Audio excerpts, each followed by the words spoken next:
Governar é uma questão de tempo para quem aprender a andar aliançado. É Ele quem nos alimenta.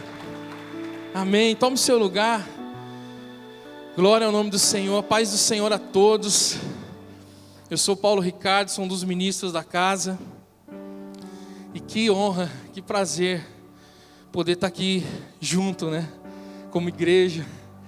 Eu sempre falo, nós não deixamos de ser igreja por causa do afastamento social. Mas é bom demais estar junto, né? É bom demais estar junto, é bom demais estar aqui, é bom demais poder servir, nos reunir. É bom demais congregar. É bom demais nós podemos, como igreja, manifestarmos o Cristo vivo.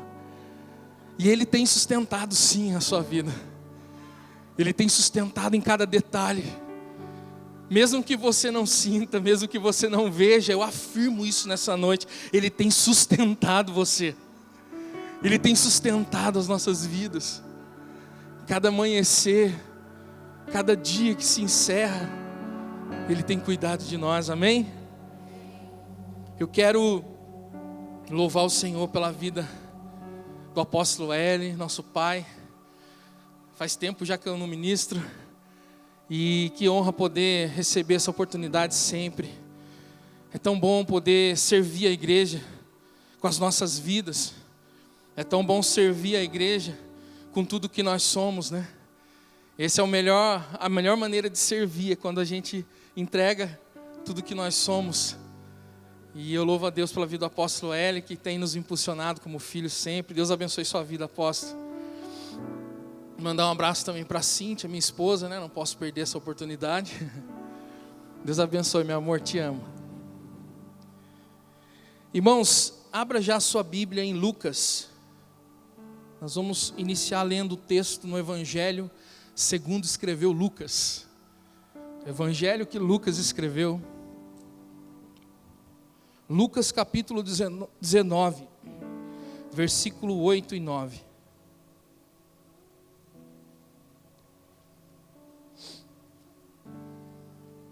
Faz tempo que eu não sinto a boca secar assim. Aleluia. Lucas 19, 8 e 9. Diz assim a palavra do Senhor. Entre mentes, Zaqueu se levantou e disse ao Senhor: Senhor, resolvo dar aos pobres a metade dos meus bens. E se em alguma coisa tenho defraudado alguém, restituo 4 vezes mais. Então Jesus lhe disse: Hoje houve salvação nessa casa, pois que também este é filho de Abraão. Amém? Eu vou pedir para você fechar os seus olhos mais um instante. Eu quero fazer uma oração específica. Pai, em nome de Jesus, eu quero declarar, Senhor, como já tem sido declarado, Deus, que esse é um ambiente de cura. Que nós estamos num ambiente de cura, Senhor. Num ambiente de libertação, de transformação. Eu quero repreender na autoridade do nome de Jesus todo espírito acusador. Toda forma de acusação, toda forma de exposição de vergonha. Mas declarar que esse é um ambiente onde o Senhor tem liberdade, Espírito Santo. Nós damos a liberdade para que o Senhor possa se mover, para que o Senhor possa agir, para que o Senhor possa fazer a tua vontade. Produzindo cura, produzindo restauração. Que nessa noite, Senhor, nós venhamos sair daqui diferente, venhamos sair daqui, Senhor, recebendo um vinho novo, Senhor, algo novo nessa noite. Em nome de Jesus, amém. Amém, meus irmãos. Antes de subir, um irmão amado, um homem de Deus, veio compartilhar comigo de uma visão. Na hora da adoração, ele via como um bálsamo, um óleo, bálsamo, e Deus falava para ele que era o bálsamo de Gileade. E esse bálsamo, esse óleo estava escorrendo na igreja, estava sendo derramado sobre nós nessa noite. E ele falava que sim, o bálsamo de Gileade fala na Bíblia sobre cura. Mas também o bálsamo de Gileade também traz um aroma. E Deus está falando aos nossos corações nessa noite que é uma noite sim de cura, uma noite de restauração. Aprove a Deus nessa noite trazer você nesse lugar, nesse ambiente, num ambiente onde Ele quer produzir algo novo. E não somente uma cura física, mas uma cura interior. O Senhor quer liberar cura nessa noite. E Ele quer liberar um novo aroma. Ele falava como um dia e eu vou falar meu sobrinho, o Alexandre. Ele falou, sentiu um dia como eu estava numa condição de vida onde o que eu exalava era um perfume, era um cheiro terrível de morte, de destruição. O Senhor um dia trocou, o Senhor um dia derramou esse azeite, esse aroma novo. E nessa noite o Senhor quer derramar um aroma, um cheiro, uma essência nova sobre as nossas vidas. E o cheiro, quando você se aproxima de alguém que está com perfume forte, você sente de longe. Deixa eu declarar sobre a sua vida, por onde você passar, as pessoas vão sentir um novo cheiro, um novo aroma sobre a sua vida, diz o Senhor. Amém? Essa noite não é uma noite de acusação, essa noite é uma noite de cura. E eu estou dizendo isso e já quebrando isso, porque hoje o Senhor ministrou uma palavra no meu espírito. E essa palavra trata de um câncer, algo que nós temos visto em meio à nossa sociedade, em meio às pessoas, algo que tem produzido morte, destruição. Existe um câncer no âmbito natural, um câncer físico, aonde, com o meu mínimo de conhecimento, eu vou explicar um câncer para vocês. É uma célula que ela tá como se fosse um zumbi, ela tenta contagiar as outras para convencer as outras a morrerem também. Um câncer aonde vai destruindo as células, aonde vai crescendo e vai matando por onde passa. Se há que existe então esse câncer físico que nós conhecemos, que a medicina luta contra, e eu creio num Deus que cura esse câncer, eu creio num Deus que pode restaurar as células. Então já te dou uma notícia nessa noite: se alguém tem algum diagnóstico de câncer aqui, ou conhece alguém que tem um diagnóstico de câncer, eu libero em nome de Jesus a cura no seu corpo físico, eu libero a cura sobre todas as suas células em nome de Jesus. Mas também o Senhor está falando de um câncer que mata, que destrói a vida das pessoas. E o nome desse câncer é egoísmo. Quando estava ao vivo é difícil falar, mas agora dá. Repita comigo: egoísmo. Um câncer que destrói. A gente olha e vê uma sociedade contaminada. A gente vê as movimentações políticas, as movimentações governamentais, ou em todo o âmbito de movimentação você vê esse câncer. Você vê os traços dele, os traços do egoísmo.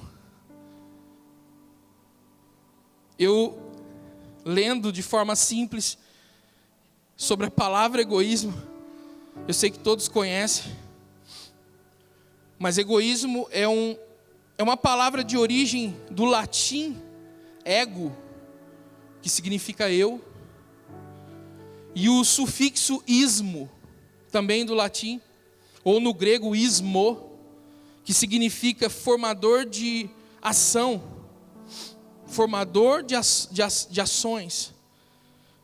Ou seja, o egoísmo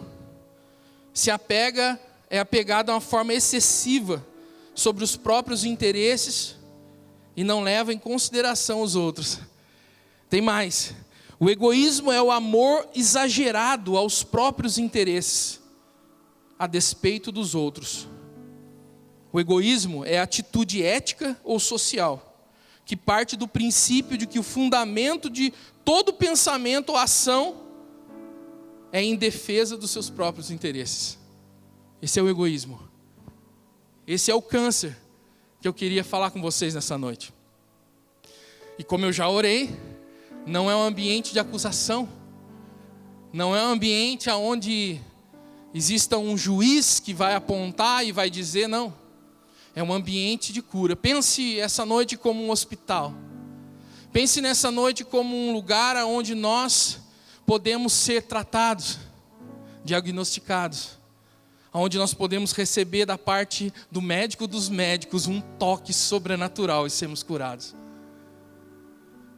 Esse câncer, chamado egoísmo, destrói a vida das pessoas. E nós fomos chamados como igreja do Senhor para vivermos o contrário disso. Para vivermos o contrário do egoísmo. Enquanto o egoísmo fala de proteger, de amar os seus próprios interesses e lutar por eles, nós encontramos na palavra do Senhor inúmeros textos falando o contrário disso. Inúmeros textos falando o contrário ao egoísmo. Um dos textos tremendos que nós podemos refletir nessa noite está em Gálatas. Gálatas no capítulo 5, no versículo 22 e 23. Abra sua Bíblia, vamos acompanhar junto. Gálatas 5, 22 e 23.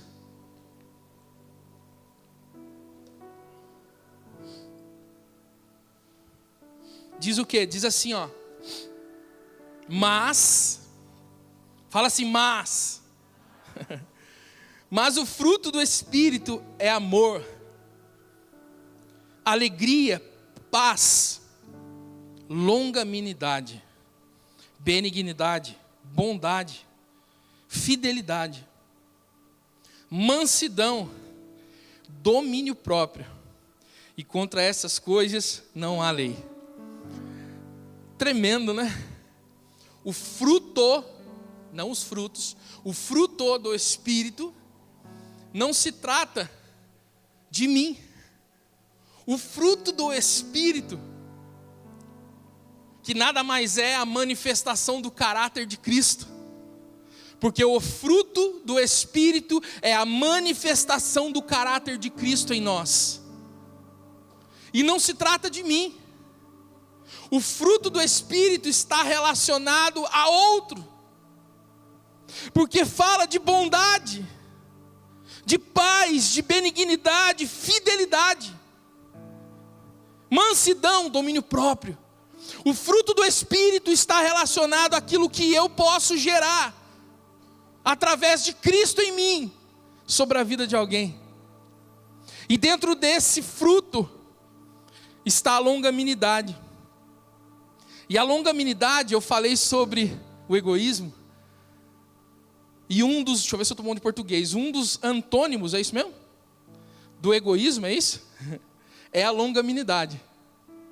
E a longanimidade significa virtude, preste atenção, virtude de se suportar com firmeza contrariedades em benefício de outro. Longanimidade, eu vou ver mais uma vez, é a virtude de suportar com firmeza contrariedades em benefício de outro. Que lindo, né? Que tremendo. Isso nada mais é do que a manifestação de Cristo. Cristo, ele se expôs ao máximo que ele poderia. Cristo, ele vivenciou o sobrenatural por nós. E sabe qual que foi o sobrenatural de Cristo? Né? A gente acha que o sobrenatural de Cristo é ele fazer um milagre, curar um câncer, né? A gente acha que o sobrenatural de Cristo é ele ter andado por sobre as águas. A gente acha que o sobrenatural de Cristo é ele ver um coxo e fazer o coxo andar. Deixa eu te dar uma notícia, irmãos amados. Isso não é o sobrenatural, isso é natural para ele. Isso faz parte da sua natureza. O sobrenatural de Cristo não foi produzir milagres, transformando pessoas, fazendo pessoas andar ou enxergar, não. O sobrenatural, o que foi sobre o natural de Cristo, sabe qual foi? Foi se fazer carne na terra. Foi quando ele desceu do céu e se fez carne por amor de nós. Esse foi o sobrenatural dele. E o único sobrenatural foi ter encarnado. não desejado por usurpação ser igual a Deus, mas se humilhou. E desceu e em forma de homem, venceu todas as coisas. Esse é o sobrenatural de Deus. Amém? Vocês estão aí? Com máscara, pode dar aleluia também, Alan? Pode? Pode, né? Então pode dar aleluia, glória a Deus com máscara também, tá bom, gente? Não, eu ia falar uma bobeira aqui. Eu ia falar assim, qualquer coisa, você puxa rapidinho, dá um glória a Deus e volta. Eu falei, não, melhor não, que vai que os, né? Deixa pra lá. Então, irmãos, longanimidade é o contrário do egoísmo. E o espírito, esse egoísmo, esse câncer, ele destrói, ele mata e ele produz muitas coisas ruins. O egoísmo, ele produz uma distorção na visão. Uma pessoa egoísta, ela tem a sua visão distorcida de tudo, de todos e de todas as coisas. O egoísmo destrói, distorce a visão. O egoísmo, ele cega as pessoas de tal maneira que as pessoas abrem mão da verdade e criam uma própria mentira para si.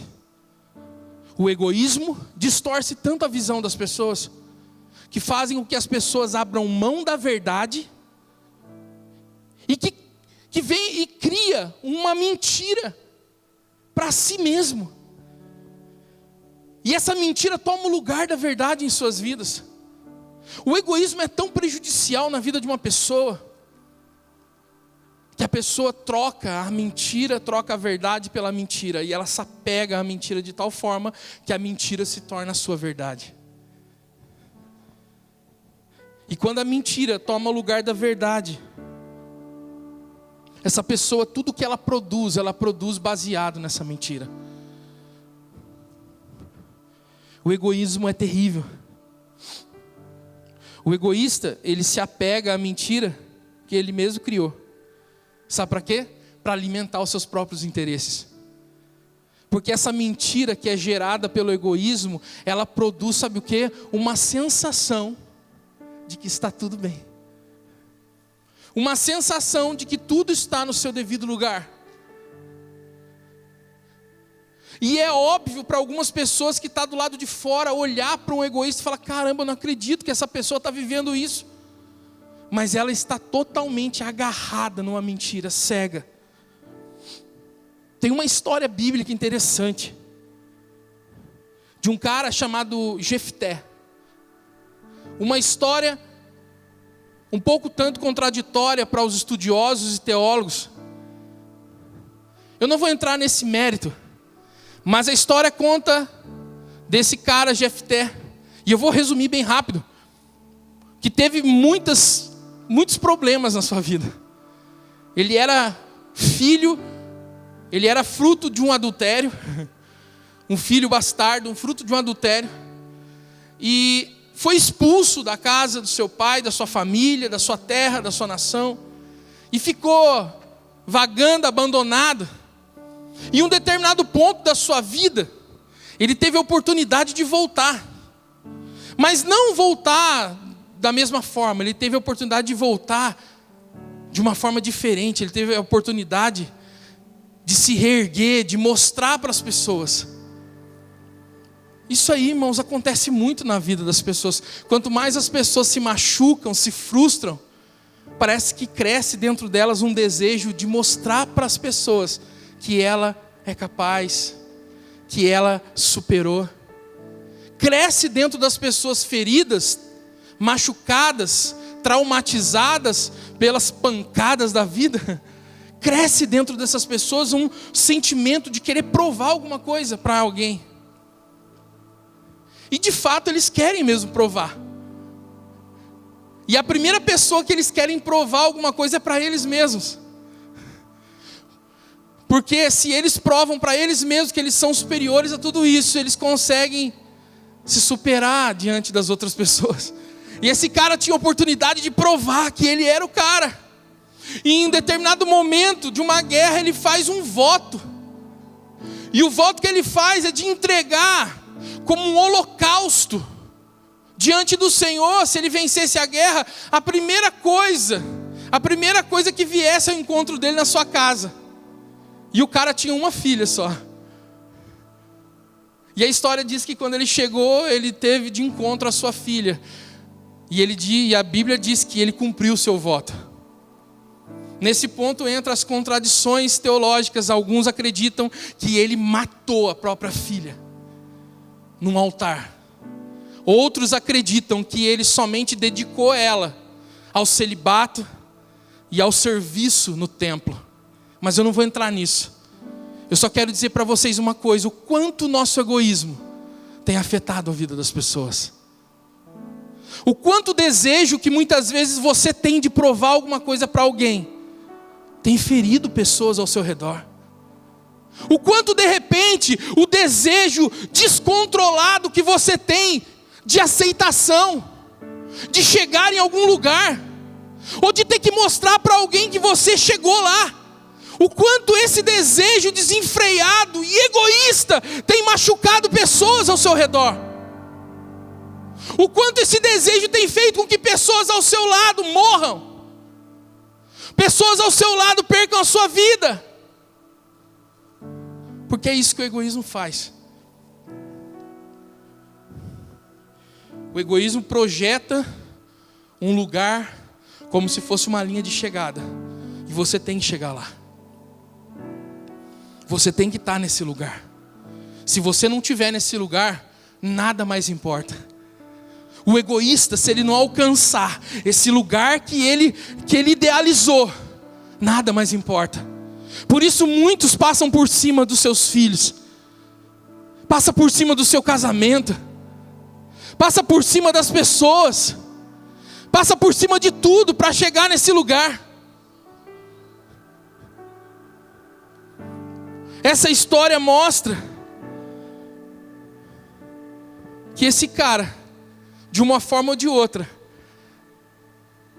defendendo um parecer teológico ou não, ele afetou diretamente a vida da sua filha.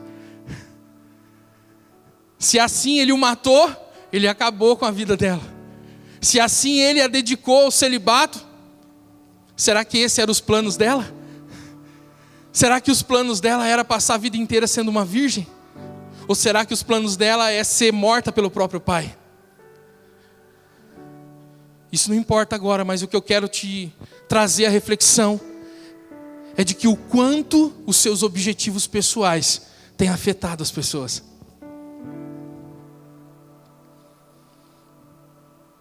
Sabe o que eu penso com isso?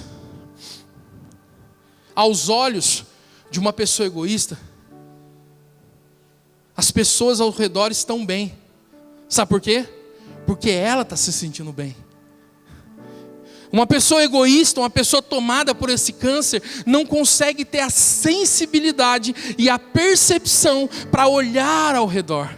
E quando eu falo olhar ao redor, olhar para um filho, olhar para uma esposa, olhar para um marido, olhar ao redor e ver nos olhos daqueles que estão junto se há felicidade, se há paz. O egoísta não consegue perceber, ele não consegue. Às vezes a gente tem os aconselhamentos na igreja, e às vezes a conversa, né? Eu vou usar um exemplo que mais acontece, tá, gente? Mas acontece dos dois lados. Mas às vezes o pastor lá está aconselhando um homem, conversando com o cara, e aí como é que tá as coisas em casa, seu casamento, sua esposa? O cara, tá tudo bem. Tudo na paz, apóstolo. Tudo na paz, profeta. Tudo na bênção. Em casa, tá um Éden lá. Um verdadeiro paraíso. E aí sabe o que acontece? As conselheiras aí, as pastoras que o digam, né? A mulher senta. E aí como é que tá as coisas em casa? Eu não aguento mais aquele satanás dentro de casa. Eu não aguento mais, eu casei com Lúcifer. Eu não aguento mais esse cara. Sabe por quê? Porque quando uma pessoa está tomada por esse câncer, ela não consegue perceber que as coisas não estão bem para as pessoas. Porque ela está se sentindo bem, ela está se satisfazendo, ela está se realizando. E se está assim, está tudo bem com todo mundo, está tudo tranquilo. E mal sabe essa pessoa que muitas vezes o seu casamento está acabando. E mal sabe muitas das vezes que o seu filho, ele está morrendo dentro de casa. Mal sabe ele que os seus filhos estão ali quase querendo se matar dentro da própria casa. Ah, meu filho está bem, ele fica só trancado muito lá dentro do quarto, mas é a vida dele, né? E o filho está lá dentro do quarto pensando em se matar. Sabe por quê? Porque por egoísta, se as coisas estão do jeito que ele quer, tudo está bem, tudo está tranquilo. Isso é um câncer, igreja, que destrói, que toma a vida das pessoas. Sabe, o egoísta, ele foge do sacrifício. O egoísta foge do sacrifício. Porque nós já aprendemos até aqui o que é o egoísmo. Tem a ver com o eu, com o ego. E como que alguém que busca só os seus próprios interesses é capaz de se sacrificar? O egoísta foge do sacrifício. O egoísta tem uma bandeira. A bandeira do egoísta se chama independência. A bandeira do egoísta é independência. Porque se ele vive esse câncer dentro dele, ele foge do sacrifício e ele não consegue se submeter a ninguém. O egoísta não consegue ouvir. O egoísta não consegue se submeter, não consegue ouvir as pessoas. Tem um texto aqui, ó, Lucas 23, 39. Abra comigo a sua Bíblia. Lucas 23, 39.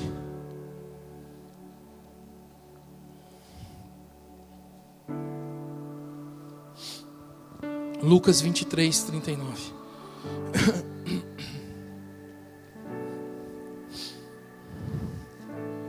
Ele nos sustenta todos os dias.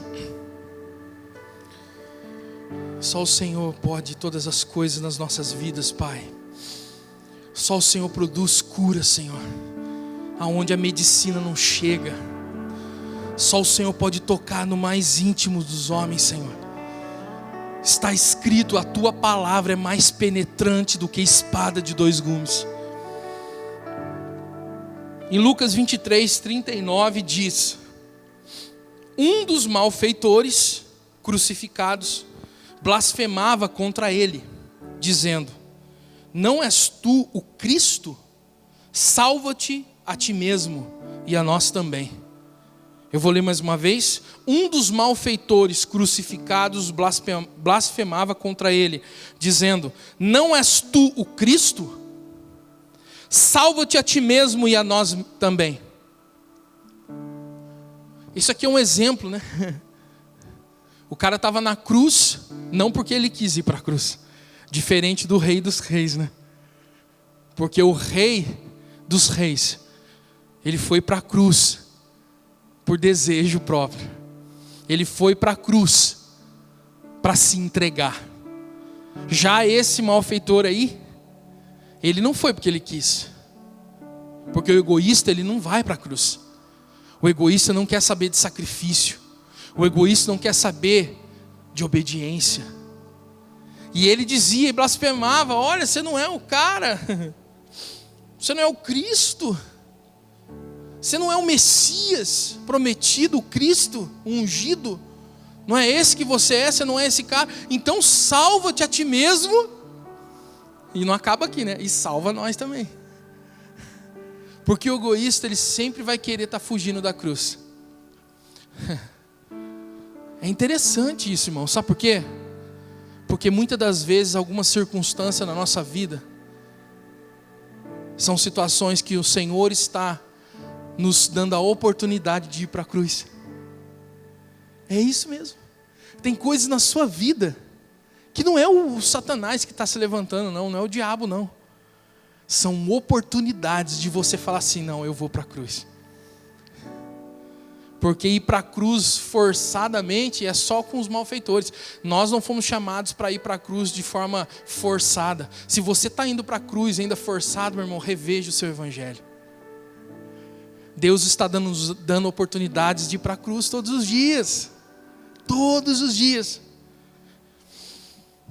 Tem uma outra história que fala de um levita. Ou seja, um cara separado por Deus. Um levita, um cara separado por Deus para servir ao Senhor. E para receber a herança do Senhor. Para quem conhece, já estudou sobre a separação dos levitas, sabe o que eu estou dizendo? Havia uma promessa sobre eles, de que a possessão deles era o Senhor.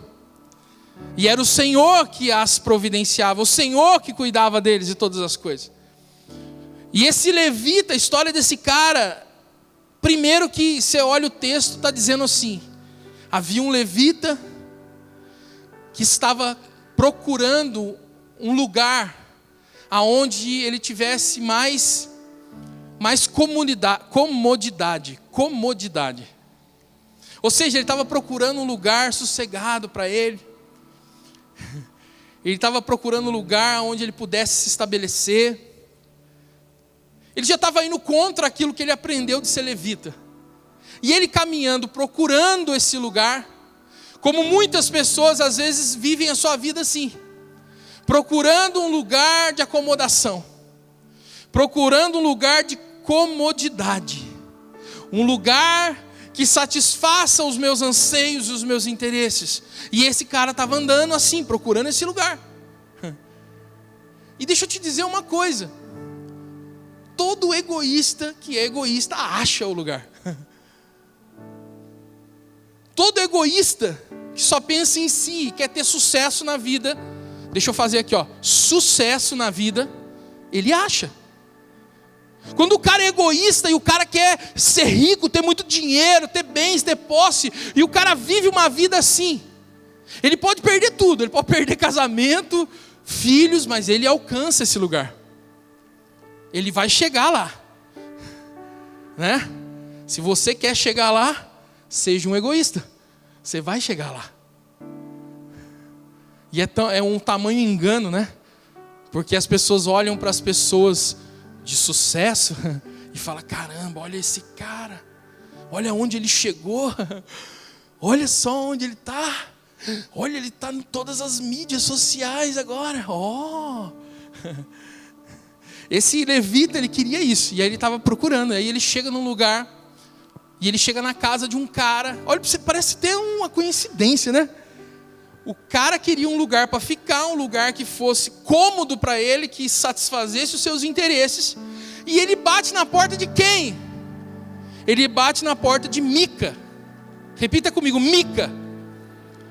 Mica era um cara com a vida toda enrolada. Só para dar um testemunho de Mica, o Mica roubou a própria mãe, mas deixa quieto, vamos lá. Um cara com a vida toda bagunçada.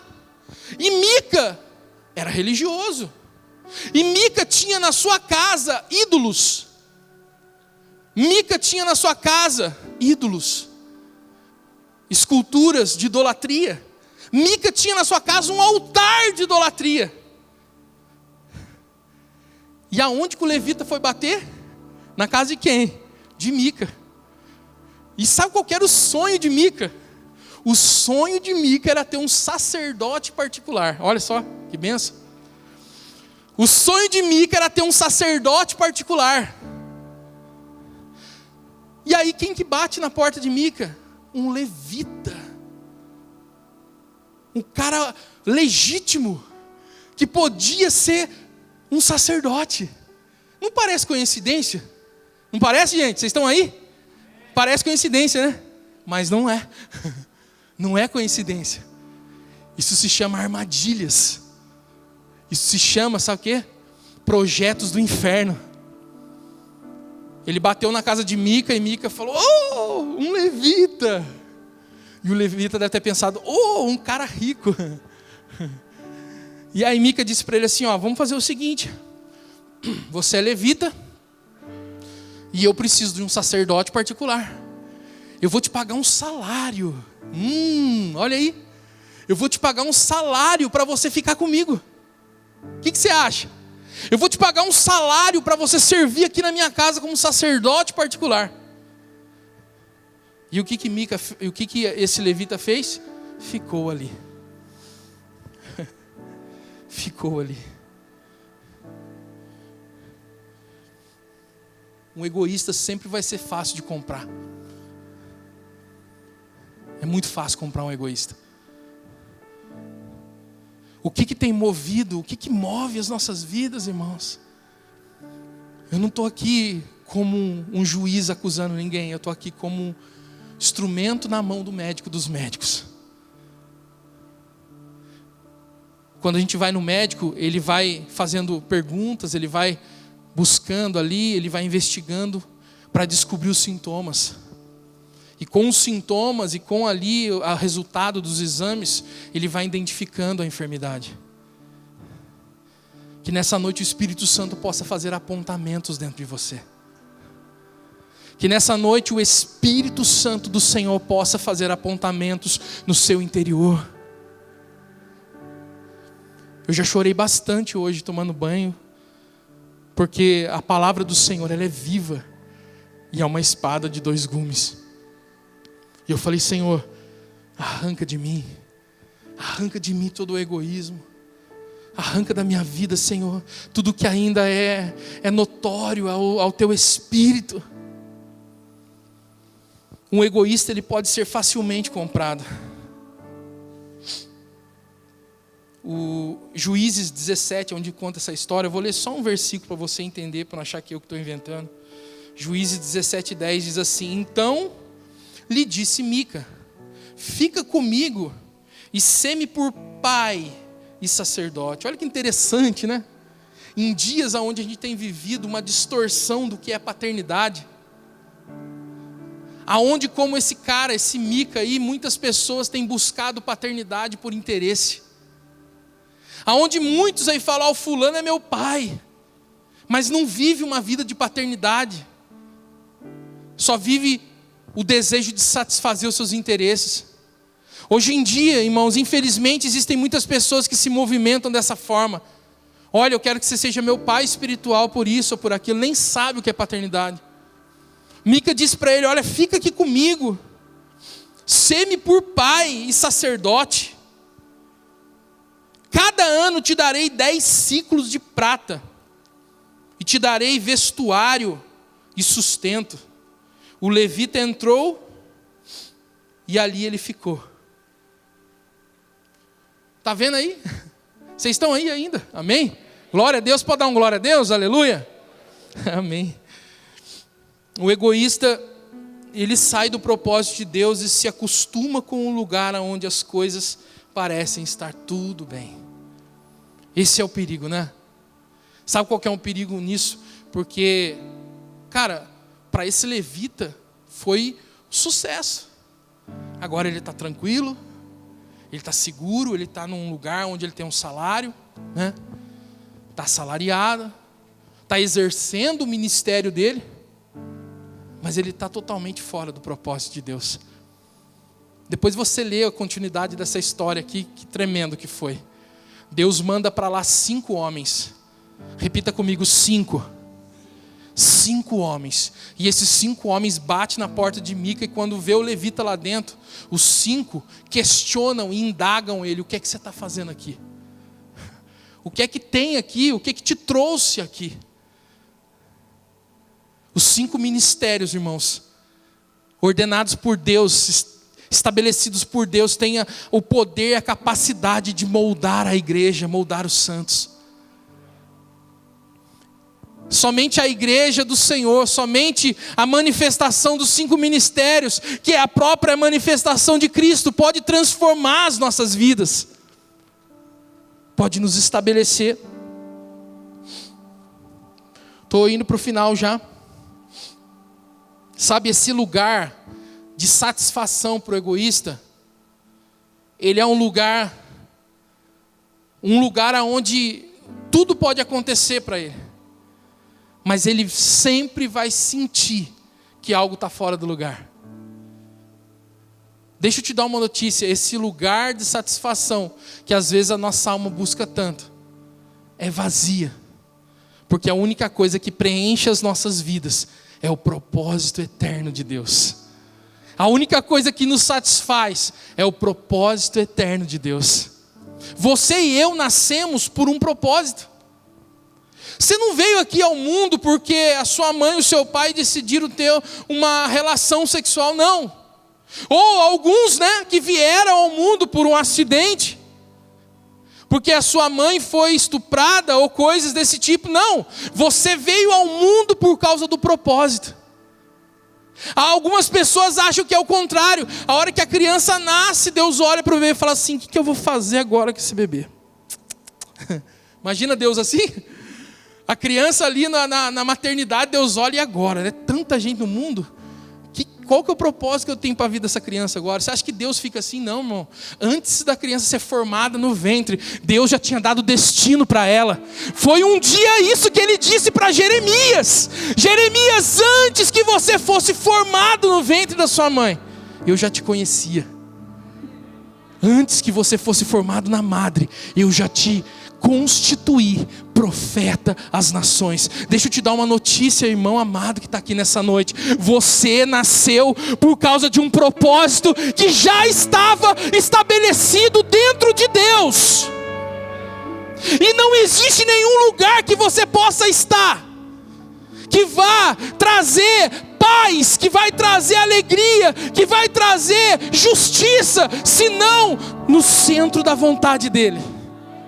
Você pode mudar de cidade, você pode mudar de igreja, você pode mudar de profissão, você pode mudar de roupa, de cabelo, você pode viajar para a Europa, você pode ir para qualquer lugar, mas se você não estiver no centro da vontade de Deus, você nunca vai ser pleno, você nunca vai ser feliz, você nunca vai ser completo. A única coisa que nos completa é o propósito eterno dele em nós. Não tem outro lugar. Por isso que é uma furada viver no egoísmo. Por isso que é uma furada passar por cima de tudo, de todos, para conquistar alguma coisa, para chegar em algum lugar. Deixa eu te dizer uma coisa, eu não faço isso, sabe por quê? Porque eu já cheguei no lugar que eu tinha que chegar. Jesus habita em mim, a esperança da glória em nós. Hoje eu estou trabalhando, amanhã eu posso não estar mais. Hoje eu estou andando de carro, amanhã eu posso não estar mais. Mas Ele nunca vai sair de dentro de mim. Ele nunca vai sair de dentro de mim. Existe um propósito estabelecido para você. Existe um propósito estabelecido para nós. O problema é que para o egoísta, se continuar saindo água da rocha, está tudo bem.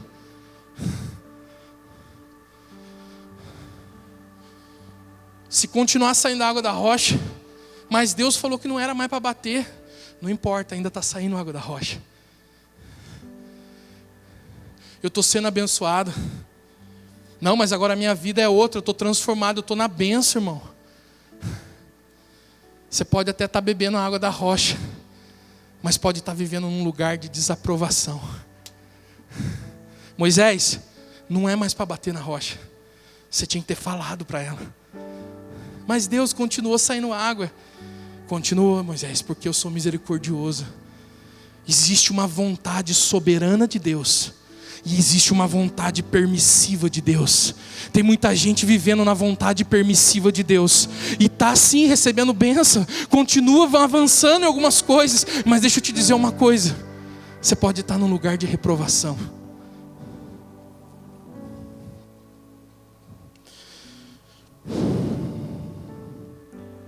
A pergunta nesses dias para nós é: o que tem nos movido? Vamos entrar na família, pais. O que tem movido a sua vida, pais? Homens, sacerdotes. O que tem movido vocês? Será que você trabalha muito mesmo porque você quer conquistar para os seus filhos, para a sua família? Porque essa é uma das bandeiras que se defende, né? Não, eu tenho que trabalhar bastante, eu tenho que ganhar, porque eu tenho que deixar isso para o meu filho, eu tenho que fazer, eu tenho que pagar não sei o quê. E será que realmente é isso? Eu não estou pregando contra o trabalho e contra conquistar nada. Não, não é isso, irmãos. Mas será que é isso mesmo? Ou será que você está fazendo tudo isso para satisfazer o seu ego? Ou será que tudo isso que está sendo feito está matando os filhos?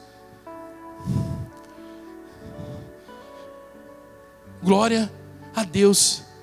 Se você puder deixar uma casa para cada filho, né? Dar um carro de presente para cada filho quando fizer 18 anos, tirar carta. Glória a Deus.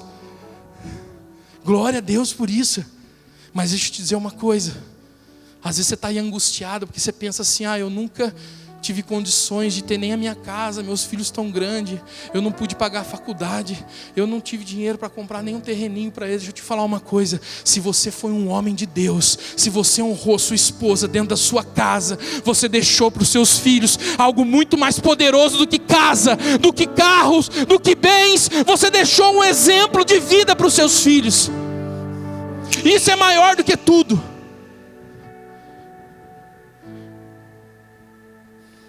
Nós estamos vivendo em dias muito importantes para a igreja do Senhor. E a gente tem falado isso já há tempo aqui. Nós somos uma igreja profética. Nós temos falado há tempo isso aqui. Nós temos falado há tempo que nós estamos vivendo os melhores dias para a igreja.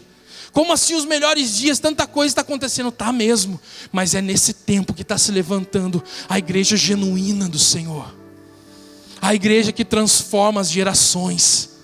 Um dia, dialogando com uma pessoa, dialogando com um teólogo, ele disse assim para mim: o mundo não tem jeito. Não, Jesus que vai ter que vir resolver o problema. O mundo está cada vez pior. Eu falei para ele: não, o mundo não está cada vez pior. O mundo está cada vez melhor e sendo transformado. Mas como assim? Deixa eu te dizer, eu venho de uma família onde os casamentos eram destruídos, aonde os filhos eram drogados e eram pessoas que iam para a cadeia, aonde as mulheres não eram felizes no seu casamento, aonde havia pornografia, prostituição. Eu venho de uma família destruída, mas o Senhor um dia chegou na minha vida e me libertou de tudo isso, e os meus filhos não vão viver isso, e os filhos dos meus filhos não vão viver isso. A igreja do Senhor vai transformar a terra. A igreja do Senhor vai transformar a terra. É a igreja do Senhor que vai fazer isso. É os seus filhos que vão fazer isso. É os filhos dos seus filhos que vão fazer isso. É a igreja do Senhor que pode fazer. Porque a igreja do Senhor, ela é a única expressão da cabeça que é Cristo. A minha e a sua Bíblia diz que a igreja é o corpo. E o corpo não se movimenta sozinho. Ele precisa de coordenadas. Ele precisa de direções. A igreja é o corpo de Cristo. A igreja expressa aquilo que a mente, que é Cristo, decide fazer. É a igreja que vai transformar, irmãos. É as gerações que vão vir, que vão transformar. Eu fico imaginando a vida, o casamento do meu filho, como é que vai ser. Eu fico imaginando o quanto ele vai poder ser melhor para a esposa dele. O quanto ele não vai cometer os erros que eu cometi. E que eu tive que pedir perdão para minha esposa. E tive que ser restaurado. Eu fico imaginando meu filho podendo ser um marido exemplar dentro da casa dele. Eu fico imaginando ele ensinando os filhos dele, sentado à mesa e fazendo a diferença na família dele. Eu fico imaginando os filhos dele replicando isso de geração em geração. E isso me enche de esperança. A igreja do Senhor nunca vai ser paralisada. A igreja do Senhor nunca vai ser paralisada. A igreja do Senhor, ela avança. Ela está avançando. Ela está avançando. E é a igreja do Senhor que cura. É a igreja do Senhor que produz cura contra o egoísmo. É a igreja do Senhor que faz isso. Tenha esperança. Olhe para os seus filhos dessa maneira.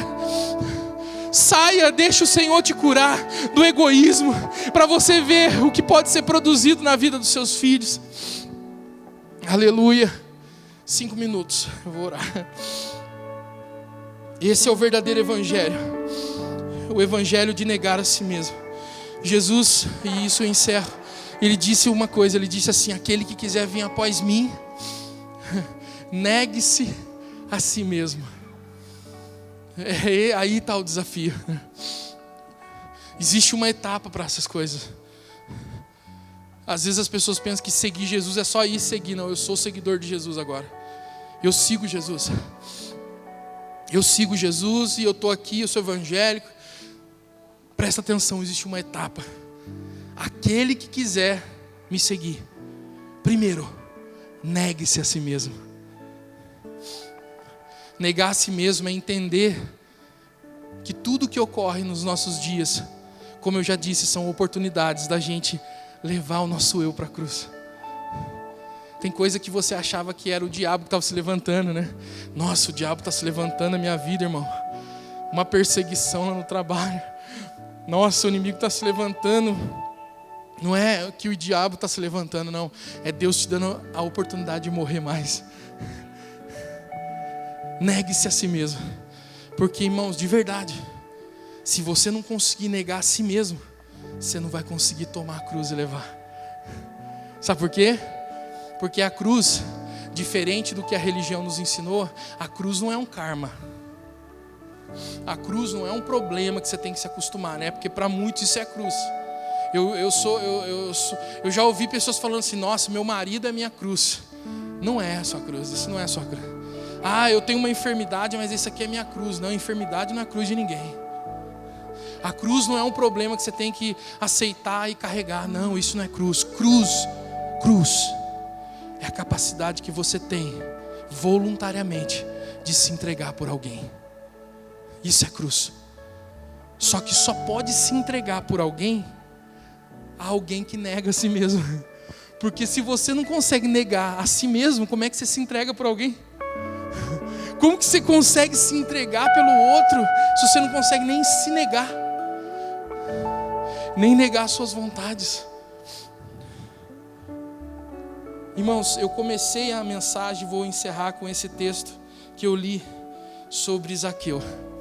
Por que eu comecei lendo Zaqueu? Porque Zaqueu vivia uma vida egoísta. Zaqueu, através dos impostos, ele oprimia as pessoas e tirava das pessoas além daquilo que era devido. Ou seja, Zaqueu tinha um plano de carreira próprio. Zaqueu falava assim: um dia eu quero comprar uma mansão lá em Jericó. Eu não sei se vocês sabem, mas na época bíblica Jericó, a nova Jericó, né? Porque teve uma outra que foi amaldiçoada. Aos teólogos aí. A nova Jericó era um lugar onde só morava os bambambam. Era um lugar onde só morava os grandes escribas, fariseus, os grandes sacerdotes. Então imagina Zaqueu, um dia eu vou ter uma mansão lá no condomínio Jericó Village. Né? E aí eu vou ter minha SUV, meu carro. E ele conseguiu, cara. Porque o egoísta consegue. Ele consegue chegar lá. Você acha que você está num lugar e é porque você tem e conquistou, você acha que Deus está provando tudo? O egoísta consegue. O filho pródigo que saiu de casa conseguiu a herança e foi viver do jeito que ele queria. Zaqueu estava nesse lugar, morando em Jericó Village, carrão do ano, conta no banco, cheio de dinheiro, né?